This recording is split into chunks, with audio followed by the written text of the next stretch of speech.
Dito tayo ngayon sa Defy Customs. Order code tayo ng ating max. Ayan, sa 23A Marikina. Along the highway lang yan. Along the highway lang. Ito, pag nakita mo na itong Reyes Store, tapat niya, no? Ayan. Medyo pasok lang siya ng konti. Pili natin ay color silver. Ayan, kumpleto naman sila sa kanilang equipment. Kaya swabing-swabe ang mga mags natin at alagang-alaga. After nyan, chemical naman pagkatapos mag-apas. Tutuklapan agad, no?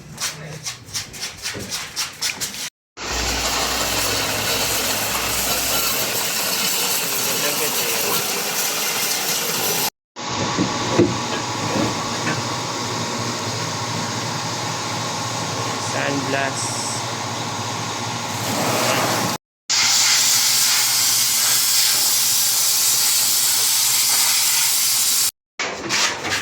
After ng sandblast,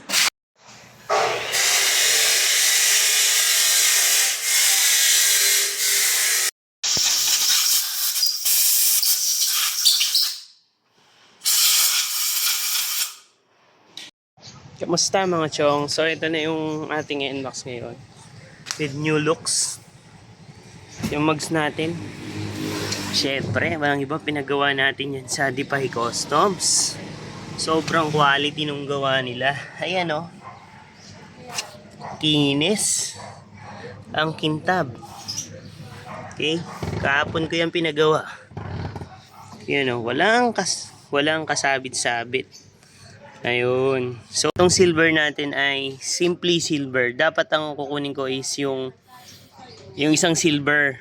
So, naubusan sila. Ayan po, kung gaano kaganda yung gawa. Parang stock yung dating.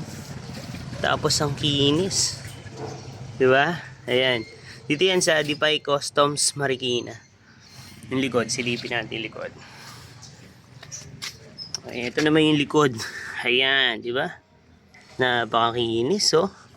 Oh. Ayan. Kaya madumi kasi.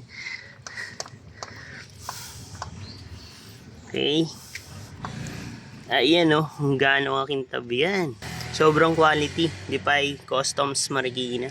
Ayun, ang presyo niyan is 2.5. So, yung mga basic color, 2,000. Tapos, hanggang 5.5 po sa mga metallic. Bali, nabigyan lang tayo ng magandang discount.